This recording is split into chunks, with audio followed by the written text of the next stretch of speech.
Esse vídeo é para a matéria de Princípios da Química Orgânica 2.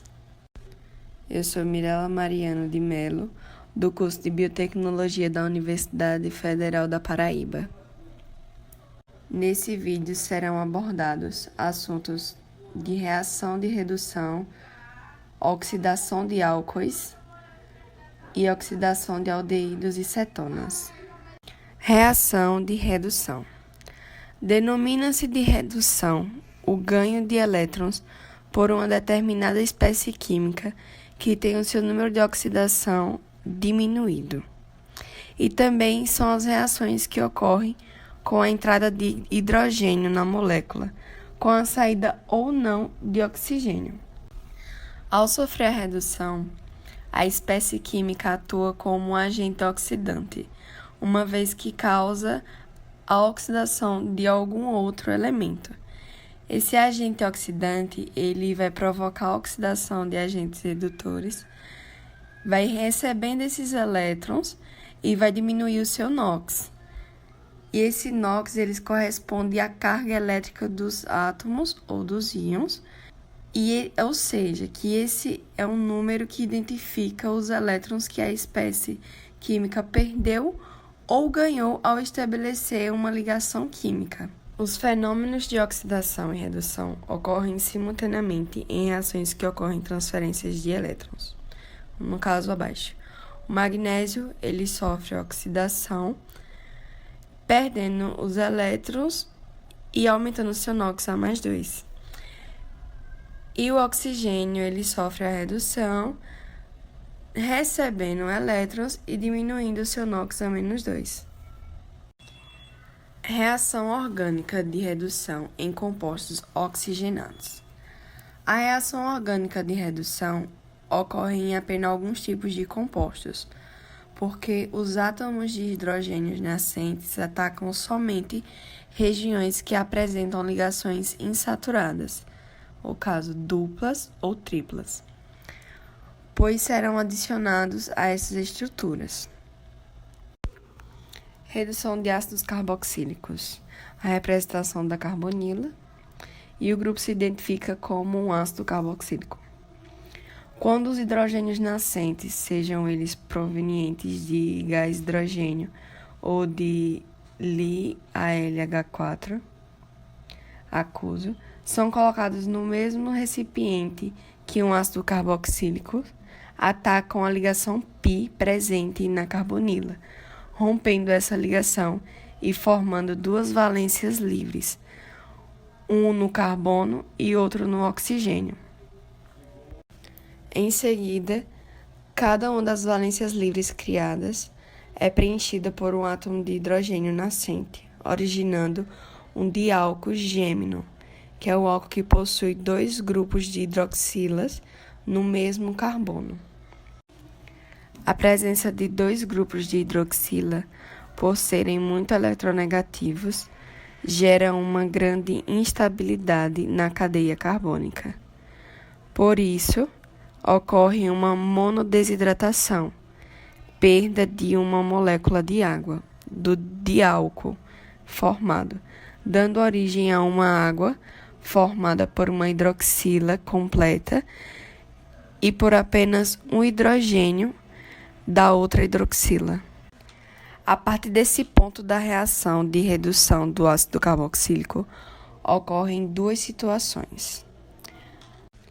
A primeira, átomos de hidrogênio nascentes ocupam as valências livres formadas na monodesidratação, resultando em um álcool primário, aquele em que o carbono ligado ao grupo hidroxila possui também uma ligação com outro carbono. E na segunda, entre os carbonos e o hidrogênio, que possuem valência livre, é formada uma ligação π, transformando a ligação simples em uma dupla. Além disso, um hidrogênio nascente liga-se ao carbono. Como resultado, forma-se um aldeído. Ao final de uma reação de redução de um ácido carboxílico, sempre se tem a formação de um aldeído e um álcool primário. Redução de aldeídos. Quando os hidrogênios nascentes são colocados no mesmo recipiente que um aldeído, atacam a ligação π presente na carbonila, rompendo essa ligação e formando duas valências livres, um no carbono e outra no oxigênio. Em seguida, cada uma das valências livres criadas é preenchida por átomos de hidrogênios nascentes, dando origem a um álcool. Redução de cetonas. Quando os hidrogênios nascentes são colocados no mesmo recipiente que uma acetona, atacam a ligação π presente na carbonila, rompendo essa ligação e formando duas valências livres, uma no carbono e outra no oxigênio. Em seguida, cada uma dessas valências livres criadas é ocupada por um átomo de hidrogênio nascente, dando origem a um álcool secundário, aquele em que o carbono que possui o grupo hidroxila liga-se também a outros dois carbonos. Oxidação dos álcoois. Os álcoois podem sofrer oxidação quando expostos a um agente oxidante, como uma solução aquosa de dicromato de potássio ou de permanganato de potássio em meio ácido. Um oxigênio nascente que estiver no meio irá atacar o carbono ligado ao grupo funcional do álcool, a hidroxila, formando um composto muito instável chamado de diol gêmino, que possui duas hidroxilas ligadas a um mesmo carbono. Por ser instável, esse composto libera água e dá origem a um novo produto. Esse produto irá depender do tipo de álcool que foi oxidado, se foi primário, secundário, terciário ou o metanol.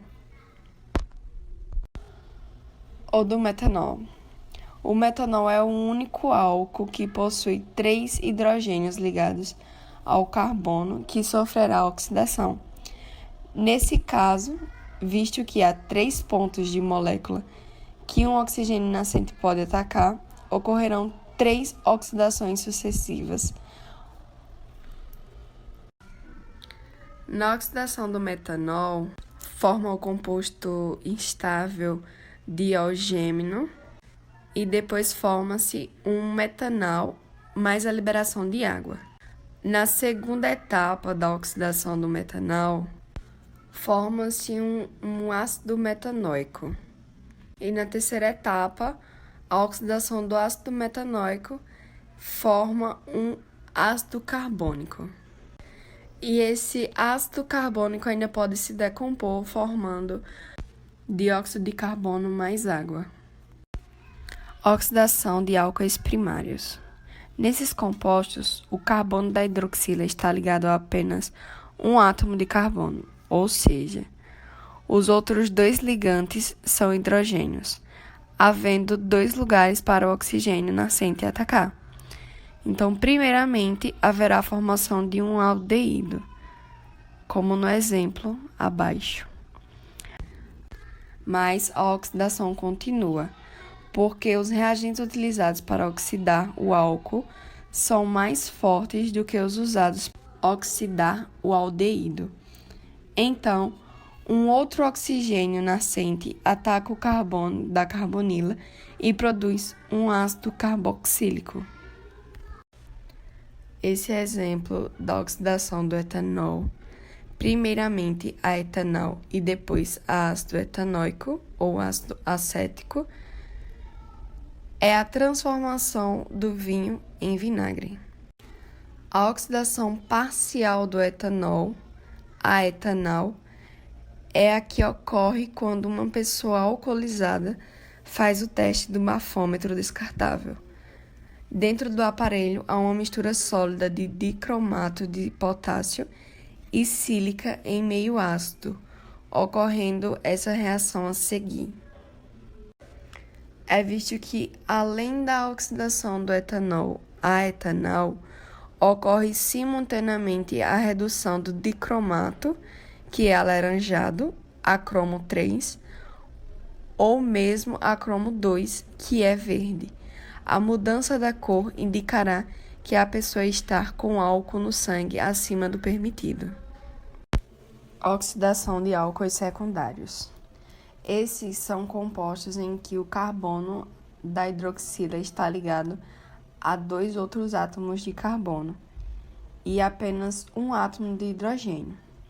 Portanto, só haverá uma localização na molécula em que o oxigênio nascente poderá atacar e será formado apenas um tipo de produto, que será uma cetona. Visto que a carbonila de uma cetona não possui nenhum hidrogênio ligado diretamente a ele, não haverá a possibilidade de continuar a oxidação. Por isso, a reação para na cetona. Oxidação de álcoois terciários. Os álcoois terciários são aqueles em que o carbono que possui o grupo hidroxila faz 3 ligações com outros átomos de carbono. Como eles não fazem ligações com hidrogênios, não há nenhum ponto na molécula que possa ser atacado por um oxigênio nascente. Devido a esse fato, os álcoois terciários não sofrem oxidação. Resumindo, os produtos da oxidação de álcoois, o metanol oxida formando o metanol, que oxida formando o ácido metanóico, que ao oxidar forma o ácido carbônico, que pode ser decomposto em gás carbônico e álcool. O álcool primário, ele oxida formando um aldeído e oxida formando um ácido carboxílico. O álcool secundário, ele oxida formando somente uma cetona. E o álcool terciário não reage, não ocorre oxidação. Oxidação de aldeídos e cetonas. Um aldeído é todo composto orgânico que possui o grupo carbonila ligado a um hidrogênio, ou seja, o seu grupo funcional sempre vem da extremidade de uma cadeia carbônica e é dado por COOH. Já as cetonas são aqueles compostos orgânicos que possuem o grupo carbonila entre 2 carbonos. Portanto, seu grupo funcional nunca irá aparecer na extremidade de uma cadeia carbônica. As cetonas são mais estáveis que os aldeídos e somente se oxidam na presença de oxidantes energéticos, como o HNO3 concentrado ou o H2CR2O7 concentrado. Nessa oxidação, ocorre a ruptura em ambos os lados da carbonila, originando, assim, um oxigênio nascente que estiver no meio irá atacar esse carbono, colocando-se exatamente entre a ligação carbono-hidrogênio. No caso dos aldeídos, forma-se um composto do grupo dos ácidos carboxílicos. E no caso das cetonas, não há reação, porque o seu carbono da carbonila não está ligado a nenhum hidrogênio. As cetonas são mais estáveis que os aldeídos e somente se oxidam na presença de oxidantes energéticos, como o HNO3 concentrado ou o H2CR2O7 concentrado. Nessa oxidação, ocorre a ruptura em ambos os lados da carbonila, originando uma mistura de ácidos carboxílicos,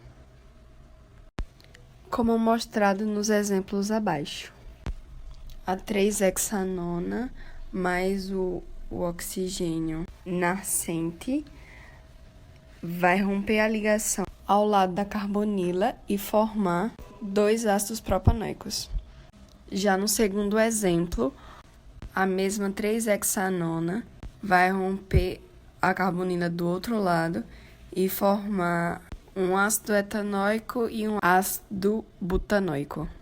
E isso na presença do HNO3 como oxidante energético. E é isso. Obrigada pela atenção.